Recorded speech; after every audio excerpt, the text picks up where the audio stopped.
talking about right now is the difficulty in dealing with attacks coming from outside angles. If I put my arm up like this, I usually put it right into that hurricane coming, okay? So my choice is to try to do this to get the right angle to countercut him, or I have to do this. Here, spin. Yeah. Go. So I have to do this. He's got to hit that body because right if here, he doesn't, I don't have any angle here. I have to get here. It's a huge turnout, or I have to come here.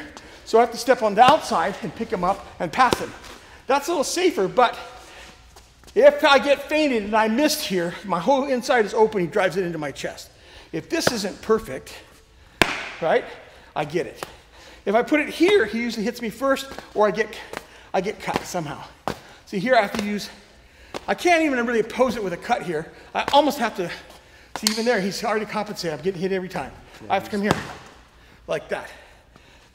Step on the forward female triangle, turn my body, turn my arm, turn my wrist. My elbow has to suck in close to my body, like that. If I stick my elbow out, he'll hit it. It's also a target. Yep. So that turn, now you have to be ready for his other hand. So it sucks. So what's the best thing to do? Sometimes the best thing to do is just go.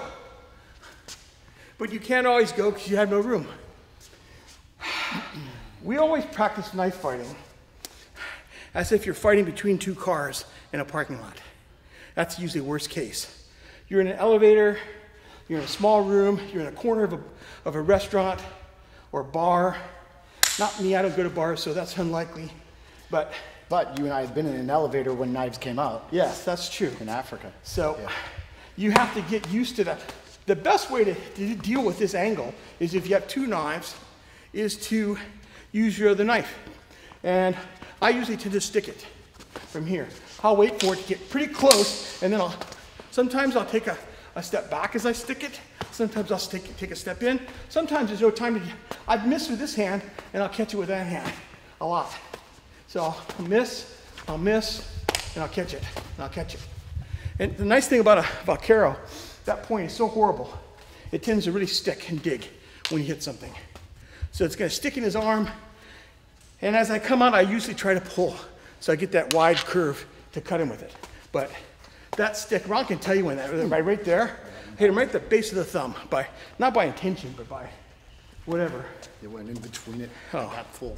It just sucks when that happens. Yeah. See, this is a long reach out to do this.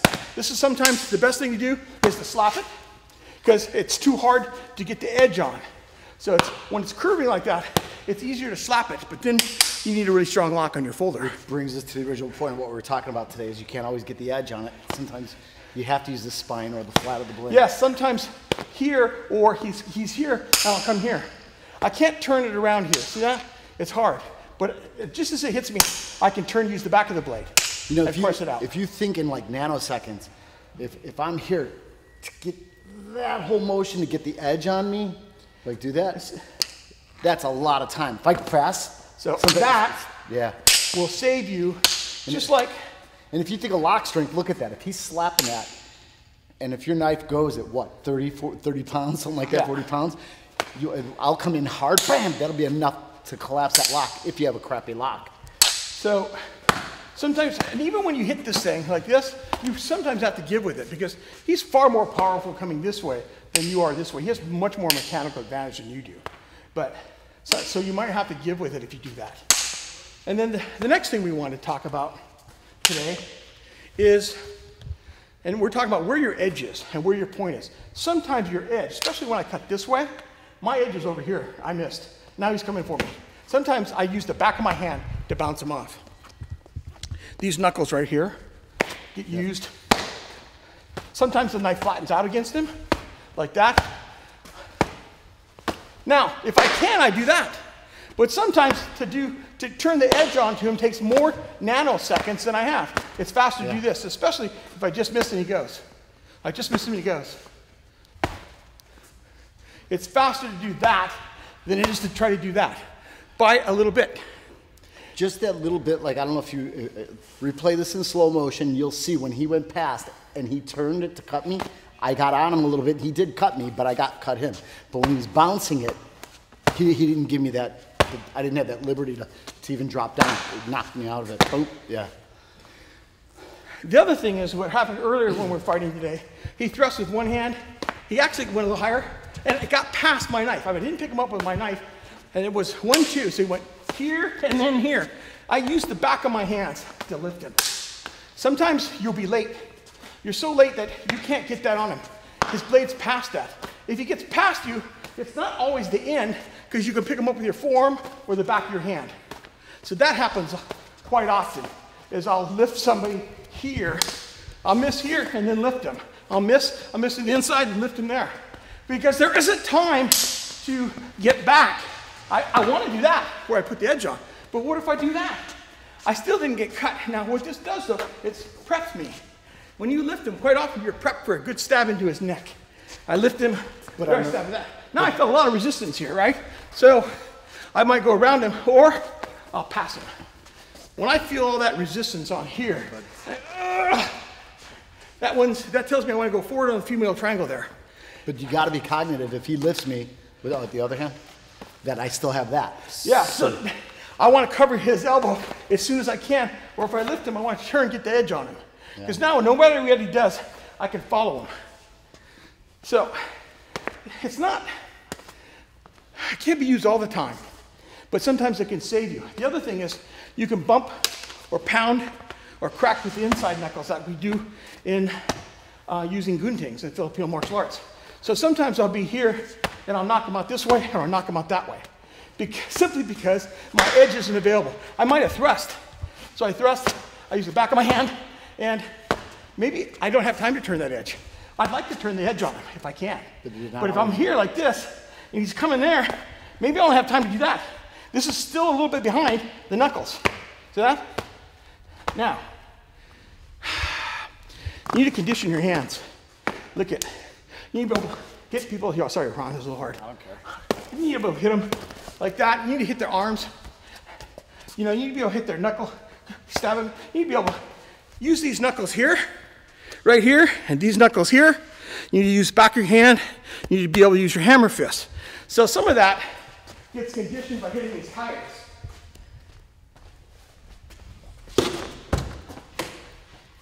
You know, you need to be able to go up and drill that tire and not even think about it. You know, you can see the red mark on my hand. So what? That tells you you're hitting with the correct knuckles. All right?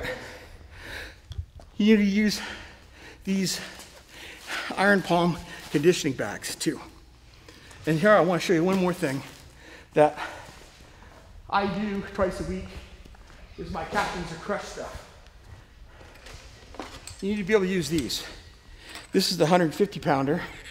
And, you know, you need to do 2 sets of 20 3 times a week. I do 3 sets of 20, so that's 60 reps. And I do 60 with the 200 pounders. So, get yourself a set of these. You want this part of your palm right here, you want a big knot here. You want a big golf ball. Make that a golf ball, okay? You need to have a really strong thumb and strong hands. And this needs to get used to making impact. This needs to get used to moving impact. The back of your hand, all the sides of your fist, because when you're holding that knife, any side can hit. Any side can hit. That side can hit. That side can hit. That side can hit. That side can hit. You can't drop your knife when you make impact. So even when I come here, it doesn't feel good. I'm slamming my fingers into the side of his fingers there on the hockey glove and all that. You know what? 15 seconds later, you won't feel it. Just like drop that. When he throws a hook and I cover it, you know, sometimes when it drives in straight, you feel a lot of impact on your arm, on your forearm. Rick could say it goes into your head. At first, when I started fighting many, many years ago, that really bothered me. And I got so used to it now. And when I get hit particularly hard, I remind myself, that is only going to last for a few seconds and it'll go away. And you won't remember it anymore. So, any impact to your hands, yeah, you can always ice them the next day, right? So, suck that up. Because you're going to get used to impact on your hands when you're knife fighting. The other thing, and I hate to talk about this because there's no way to really train that, except like I got hit really hard on the thumb saber fencing the other night, and I fought through it, is sometimes you're going to do stuff and he's going to come down and he's still going to hit your hand a little bit, even though you parry it like there. I pushed it off, and maybe somebody's going to dribble and go down your knuckles, because life isn't perfect. See, I pushed him off, he dribbled down my hand. Now, he didn't get the full force of the cut, but he just cut that knuckle. I could feel it with the aluminum blade. That's a 70-75 aluminum blade. I can guarantee you steel feels worse.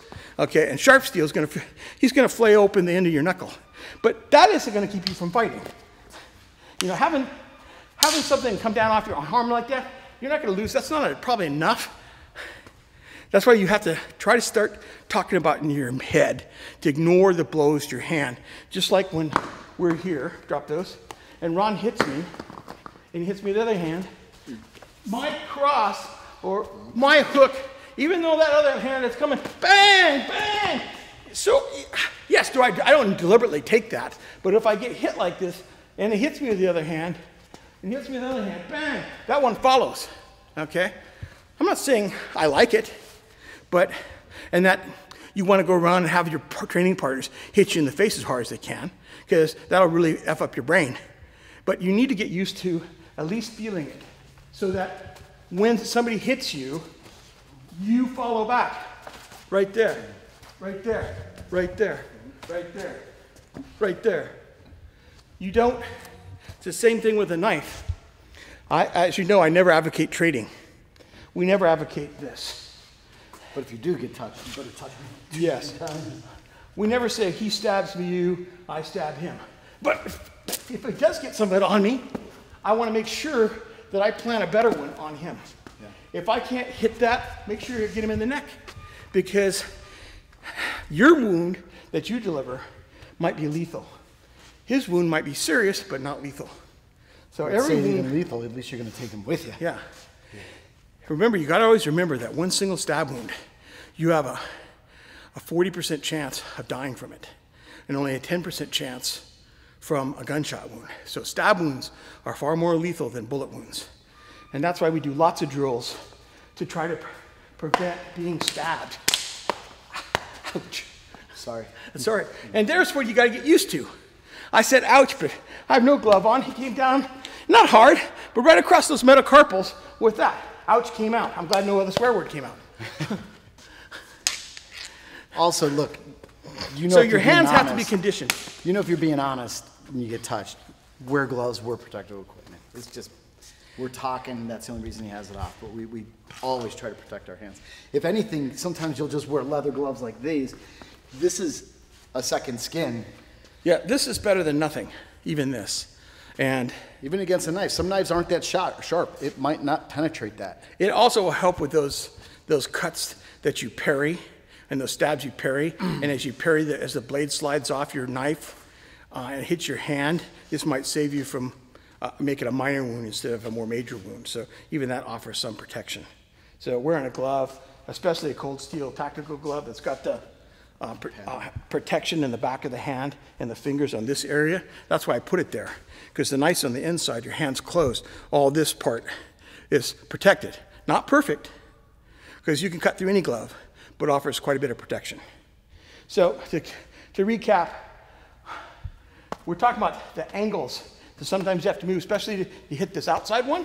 And we're also talking about be ready to sometimes do that, sometimes do that, sometimes do that, sometimes do that. And it's totally valid for this reason. What if he didn't have a knife and I came in? That might be all that you have. Fingernails and your knuckles. It quite often happens this way. If I want to have one knife and he's on this side, I'm quite often better to respond this way than I am to try to countercut here, because these angles are superior to what I have. That one I can go around those angles. And this takes a step and a body turn. This one just takes a little turn on my shoulder and bang, I'm there. And I beat his angle. Pop. Now, you want to pop him out. Now remember, you haven't done any damage there now. So that, you need to move. Can't stay there and admire your work, but it might save you. So put that in your G-Whiz file.